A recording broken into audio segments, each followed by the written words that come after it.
Hello दोस्तों। मैं विकास कुमार स्वागत करता हूं आपका हमारे चैनल स्टडी 95 वीके में। दोस्तों, जैसा कि आप सब जानते हैं कि UP triple S C PET 2026 के फॉर्म फिलिंग का जो प्रोसेस है वो अभी चल रहा है और आने वाले अक्टूबर महीने के मिड वीक तक एग्ज़ाम होने की संभावना है। हालांकि अभी एग्जैक्ट डेट नहीं बताई है एग्ज़ाम की, लेकिन अक्टूबर महीने में एग्ज़ाम प्रस्तावित है। तो हम मान के चल सकते हैं कि एग्ज़ाम अक्टूबर मिड वीक तक हमारे पास में 50 डेज़ हैं एग्ज़ाम की तैयारी करने के लिए। तो अगर आप कहीं से कोचिंग वगैरह ले रहे हैं तब तो ये आपके लिए सफिशिएंट टाइम है। ठीक है, अगर आप सेल्फ स्टडी कर रहे हैं तो ये जो 50 डेज़ हैं ये सफिशिएंट नहीं है। तो क्या कुछ ऐसी बुक्स वगैरह हैं जिससे इन 50 दिनों में एग्ज़ाम की तैयारी हो जाए? तो आंसर है हाँ। वो कौन सी बुक है? वो है अंकित भाटी सर की UP triple S C PET 2026 की एक बुक है। अंकित अंकित भाटी सर की है ये। ठीक है। और UP triple S C PET के पाठ्यक्रम पर ये आधारित है। जो संपूर्ण पाठ्यक्रम है उसका पर आधारित है। ठीक है। इस बुक में आपको क्या क्या मिल सकता है? इस बुक में आपको मिलेगा सामान्य ज्ञान यानी जीएस का जो कंप्लीट सिलेबस है वो, सामान्य हिंदी, बेसिक मैथ और मानसिक योग्यता यानी रीजनिंग, और भारतीय संविधान, समसामयिक यानी करंट अफेयर, और डीआई यानी डेटा इंटरप्रिटेशन। ठीक है। हाँ दोस्तों, अगर आप हमारे चैनल पर नए हैं तो आप हमारे चैनल को या कोई भी वीडियो अगर आपको पसंद आती है तो वीडियो को लाइक कर सकते हैं, शेयर कर सकते हैं और हमारे चैनल स्टडी 95 वीके को सब्सक्राइब भी कर सकते हैं। तो चलिए शुरू करते हैं आज की वीडियो। ठीक है। तो इस बुक का जो सिलेबस है वो पहले हम देख लेंगे। ये इस बुक का फर्स्ट पेज है या कवर पेज इसको कह सकते हैं। तो जैसा कि मैंने बताया इस बुक में क्या क्या देखने को मिलेगा: भूगोल, सामान्य ज्ञान, सामान्य जागरूकता, सामान्य विज्ञान, सामान्य हिंदी, सामान्य अंग्रेजी, अपठित हिंदी गद्यांश, अपठित अंग्रेजी गद्यांश, रीजनिंग, प्रारंभिक मैथ यानी बेसिक मैथ। ठीक है। और भारतीय संविधान एवं लोक प्रशासन, भारतीय राष्ट्रीय आंदोलन, समसामयिकी, भारतीय अर्थव्यवस्था, भारतीय इतिहास और डीआई। ठीक है। तो इस बुक का जो सिलेबस है वो देख लेंगे। तो जो पहला सेक्शन है वो भारतीय इतिहास का है। तो भारतीय इतिहास को इन्होंने 7 पेज से स्टार्ट करके 36 पेज में पेज नंबर तक कवर कर दिया, यानी लगभग 29 पेजेस में भारतीय इतिहास को इन्होंने कवर कर दिया। तो क्या इन 29 पेज में संपूर्ण भारतीय इतिहास आ गया होगा? नहीं। तो इन 29 पेज में इन्होंने क्या कवर किया है? इन 29 पेज में इन्होंने पैट का जो exam oriented main main points हैं, ठीक है, वो इस बुक में कवर किए गए। ठीक। अगर आप चाहते हैं कि 50 डेज में आपका जो सिलेबस है वो कवर हो जाए और एग्ज़ाम जो है क्लियर हो जाए तो आप इस बुक को पढ़ सकते हैं। ठीक। अगर आप चाहते हैं कि आपको डीपली पढ़ना है तो आप अदर बुक्स पे जा सकते हैं, जैसे लूसेंट की बुक हो गई। ठीक है। फिर एक किरण पब्लिकेशन की बुक हो गई। तो ये दो बुक हैं, काफ़ी अच्छी बुक्स हैं, इनको आप डीपली पढ़ सकते हैं। ठीक है। तो भारतीय इतिहास में जैसे सिंधु घाटी सभ्यता है, फिर वैदिक संस्कृति है, बौद्ध धर्म है, जैन धर्म है, मौर्य वंश है, फिर इस तरीके से ब्रिटिश राज और ब्रिटिश राज का सामाजिक आर्थिक क्या प्रभाव हुआ। ठीक। फिर बात करते हैं भारतीय राष्ट्रीय आंदोलन की। तो इसको जो है इन्होंने 37 पेज से लेकर के 63 पेज में कवर कर दिया। फिर बात करें भूगोल की, भूगोल को इन्होंने 64 पेज से लेके 96 पेज नंबर तक कवर किया हुआ है, जिसमें भारत का भूगोल और विश्व का भूगोल समाहित है। भारतीय इतिहास को भी इन्होंने 97 से लेकर 124 पेज तक कवर कर दिया। लगभग 27 पेज में भारतीय अर्थव्यवस्था को इन्होंने कंप्लीट कर दिया। ठीक है। फिर ऐसे ही कोडिंग डिकोडिंग यानी रीजनिंग है। ठीक। फिर सामान्य हिंदी है, अपठित हिंदी गद्यांश, और जनरल इंग्लिश, सामान्य जागरूकता यानी स्टैटिक जीके और करंट अफेयर। ठीक। तो ये इसका सिलेबस था। अब देख लेते हैं इसके कंटेंट को। तो जैसे पहला सेक्शन है भारतीय इतिहास। तो भारतीय इतिहास में जैसा पहला टॉपिक है सिंधु घाटी सभ्यता। तो सर्वप्रथम चार्ल्स मेसन ने 1826 में सिंधु घाटी सभ्यता के टीलों का पता लगाया था। या सिंधु घाटी सभ्यता को हड़प्पा सभ्यता या सिंधु सरस्वती सभ्यता या सैंधव सभ्यता के नाम से भी जाना जाता है। 1853 ईस्वी में ब्रिटिश अभियंता एलेक्जेंडर कनिंघम ने हड़प्पा के टीलों का सर्वे किया था। तो जो भी जैसे कोई टॉपिक है, जैसे सिंधु घाटी सभ्यता है, इस टॉपिक से रिलेटेड जो भी मेन मेन पॉइंट्स हैं जो एग्जाम में पूछे जा सकते हैं, केवल उन्हीं पॉइंट्स को इस बुक में कवर किया गया। इसके अलावा डीपली चीज़ों को कवर नहीं किया गया। ठीक है। जैसे आप देख सकते हैं कि भौगोलिक विस्तार क्या है सिंधु घाटी सभ्यता। तो उत्तर में जो है मांडा यानी जम्मू कश्मीर से लेकर के दक्षिण में दैमाबाद महाराष्ट्र तक है। फिर उत्तर प्रदेश आलमगीरपुर जो है इसका पूर्वी सीमा है, और पश्चिमी सीमा जो है सुतका गैंडा और बलूचिस्तान। ठीक है, इस तरीके से इसमें कवर किया गया है। सिंधु घाटी सभ्यता से जो संबंधित प्रमुख स्थल है, जैसे बलूचिस्तान हो गया, उत्तर पश्चिमी सीमा प्रांत हो गया, सिंध हो गया, राजस्थान हो गया, हरियाणा हो गया। ठीक है, मेन मेन पॉइंट्स है वो इस बुक में कवर किए गए। इस इस बुक में इस कंटेंट के बाद में, मतलब हर टॉपिक के बाद में या हर सेक्शन के बाद में उससे रिलेटेड जो PYQs है वो भी इस मतलब बुक में कवर किए हुए हैं। जैसे हड़प्पा सभ्यता किस युग से संबंधित है, ये क्वेश्चन कब आया, पैट 2025 में, 6 सितंबर 2025 को ये फर्स्ट शिफ्ट का क्वेश्चन है जो पूछा गया। ठीक है। फिर इसी तरीके से महावीर ने निम्नलिखित में से किस स्थान पर मोक्ष जो है प्राप्त की थी, यानी सिद्ध वो बने थे। ठीक। तो ये भी जो है 6/9/2025 का फर्स्ट शिफ्ट का क्वेश्चन है। इसी तरीके से शिफ्ट वाइज जो भी क्वेश्चन मतलब पूछे गए हैं पिछले साल के, वो इस बुक में कवर किए हुए। ठीक है। इसके अलावा इसमें कुछ जो है प्रैक्टिस क्वेश्चन भी इसमें दिए हुए हैं। तो जब आप इस बुक को देखेंगे या जब आप इस बुक को खरीदेंगे तब आपको पता चलेगा। ठीक है। फिर बात करें भारतीय राष्ट्रीय आंदोलन की, तो जैसे इसमें बताया हुआ है कि मुख्य रूप से 3 चरणों में विभाजित किया गया, प्रथम चरण, द्वितीय चरण और तृतीय चरण। ठीक है। तो वही जो मेन मेन पॉइंट्स है वही है।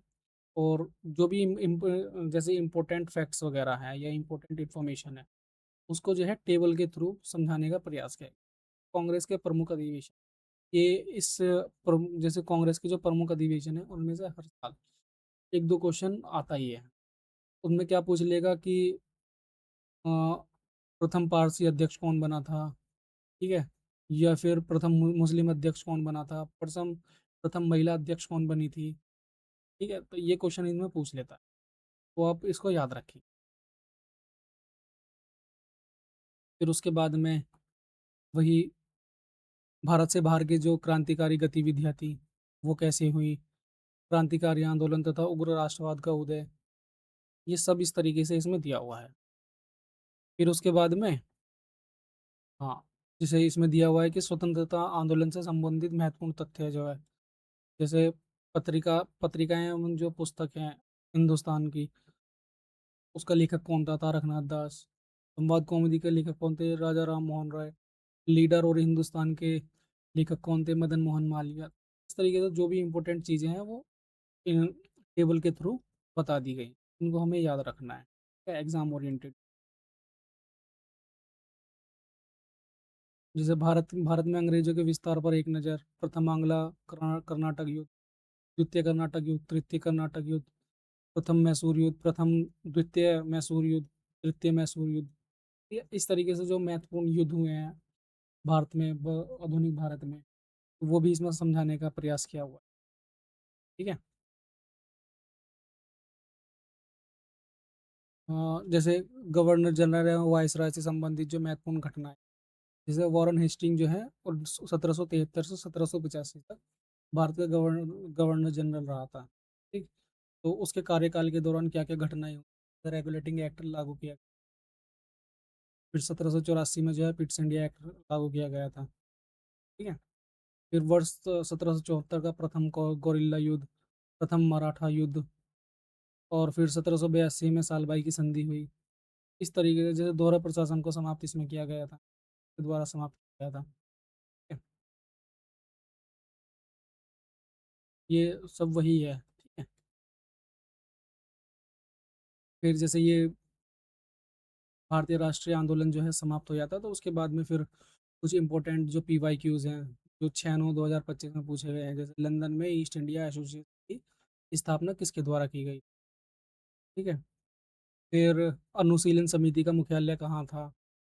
इस तरीके से जो भी पीवाईक्यू में क्वेश्चन में पीवाईक्यू पूछे गए हैं प्रीवियस ईयर में, वो इसमें समाहित किए हुए हैं। और फिर बात करें भूगोल की, तो भूगोल में भी इसी तरीके से जो इम्पोर्टेंट चीज़ें हैं, जैसे भारत भारत पृथ्वी के उत्तरी पूर्वी गोलार्ध में 8 डिग्री 4 मिनट से 37 डिग्री 6 मिनट तक उत्तरी अक्षांश में तथा 68 डिग्री 7 मिनट से 97 डिग्री 25 मिनट पूर्वी देशांतर के मध्य जो है स्थित है। ठीक, भारत से रिलेटेड जो भी भारत की भौगोलिक स्थिति है उसको समझाने का प्रयास किया गया है।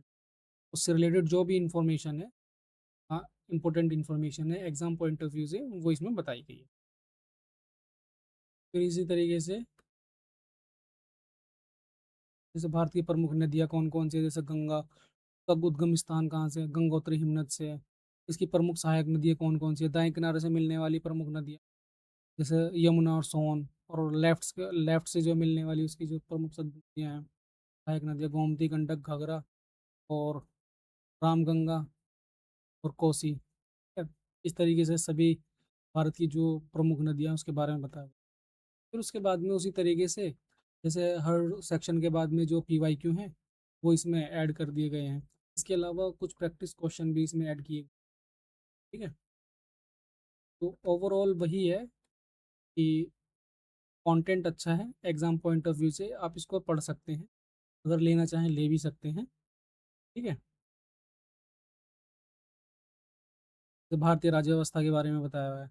बस संविधान एक परिचय एवं संवैधानिक विकास, देश का वह मौलिक कानून है जो उस देश की सरकार के आधारभूत सिद्धांतों को प्रतिबिंबित करता है। यह सरकार के विभिन्न अंगों के मुख्य कार्य तथा सरकार व नागरिकों के मध्य आपसी आदान प्रदान करने की रूपरेखा निश्चित करता है। ठीक है। फिर वही है ब्रिटिश ईस्ट इंडिया कंपनी के अधीन और ब्रिटिश शासन के अधीन, जैसे दो भागों में इसको विभक्त कर दिया भारतीय संविधान। 1773 से 1858, फिर 1858 से 1907। ठीक है, इस तरीके से इसमें बताया गया। जैसे भारतीय संविधान के जो कुछ महत्वपूर्ण अनुच्छेद हैं जो बार बार एग्जाम पॉइंट ऑफ व्यू उनको जो है एक जगह इस तरह टेबल में सजा दिया गया। आप देख सकते हो 19 अनुच्छेद 19। ठीक है। डीपीएसपीज, फिर और मतलब फंडामेंटल राइट्स के बाद में फिर डीपीएसपीज है, फिर उसके बाद में जो भी इम्पोर्टेंट आर्टिकल हैं वो में दिए हुए हैं। सामान्य विज्ञान इसमें दिया हुआ है। तो ओवरऑल मेरा यही कहना है कि बुक अच्छी है, अगर आप पढ़ना चाहते हैं, कम समय में जो सिलेबस है उसको कवर करना चाहते हैं सेल्फ, मतलब अपने आप खुद से, तो इस बुक को ले सकते हैं। और इस बुक में जो है मतलब इनकी जो और भी बुक आती है, जैसे सामान्य ज्ञान हो गया, उत्तर प्रदेश का समग्र अध्ययन हो गया। ठीक है। फिर यूपी ट्रिपल एस सी का 15 प्रैक्टिस सेट आते हैं, फिर सामान्य हिंदी आती है। बात करें इस बुक के प्राइस की, तो इस बुक का जो प्राइस है वो जो मार्किंग प्राइस है वो 349 है। ठीक है। क्योंकि मैंने ये बुक ऑनलाइन ली है तो मुझे ये पड़ी है 274 रुपये। फ्लिपकार्ट से मैंने ये बुक मंगाई है। अगर आप इस बुक को लेना चाहते हैं तो आप फ्लिपकार्ट से मंगा सकते हैं। यदि और अगर आप ऑनलाइन नहीं मंगा सकते, आपके यहाँ ऑफलाइन अगर मिल रही है बुक, ऑफलाइन भी आप ले सकते हैं। ऑफलाइन आपको ये बुक जो है 300 रुपये तक मिल जाएगी। ठीक है। लगभग 50 रुपये का आपको डिस्काउंट मिल जाएगा। कहीं कहीं भी 30% भी डिस्काउंट, तो हो सकता है कि 274 या 280 के आसपास आपको मिले। ठीक है। तो दोस्तों इस वीडियो में इतना ही। वीडियो अगर आपको पसंद आई हो तो वीडियो को लाइक कर सकते हैं, शेयर कर सकते हैं और कमेंट भी कर सकते हैं। ठीक है। और हमारे चैनल स्टडी 95 वीके को सब्सक्राइब भी कर सकते हैं। इसी तरीके की वीडियो को देखने के लिए हमारे चैनल को सब्सक्राइब करें। और एक ज़रूरी जानकारी और है, अगर आप चाहते हैं कि आप जो है फ्री में पैट की तैयारी करें, तो कुछ ही समय में या 1-2 दिन में मेरे चैनल पर ही मेरे द्वारा यूबी पैट की जो संपूर्ण सिलेबस है, तो कवर कराया जाएगा। और